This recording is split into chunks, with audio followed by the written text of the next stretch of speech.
आता पाहूया आज अवकाळी पावसाने मुंबईत जो धुमाकूळ घातलेला आहे त्या संदर्भातल्या टॉप 9 बातम्या। मुंबईच्या घाटकोपरमध्ये वादळी वाऱ्यामुळे मोठं होर्डिंग कोसळलं। होर्डिंगखाली 8 जणांचा मृत्यू, 62 जण जखमी, अजून काही जण अडकल्याची माहिती। घाटकोपर होर्डिंग दुर्घटनेत मृतांच्या नातेवाईकांना 5 लाखांची मदत देणार, जखमींच्या उपचाराचा खर्च सरकार करणार, मुख्यमंत्र्यांची घोषणा।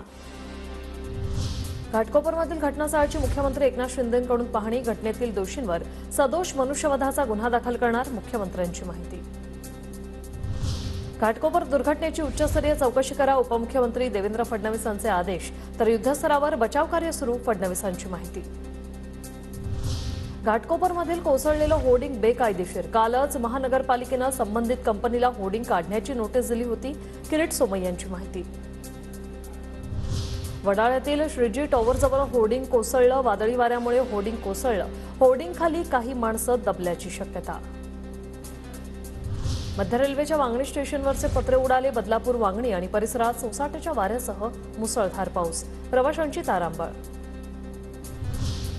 नवी मुंबईतील ऐरोलीत धुळीचं वादळ, शहरात रिमझिम पावसाला सुरुवात, धुळीचं वादळ आल्यानं प्रदूषण वाढण्याची शक्यता। मुंबईतील जोगेश्वरीत वादळामुळे नारळाचं झाड कोसळलं, जोगेश्वरीतील मेघवाडी नाका परिसरातील घटना।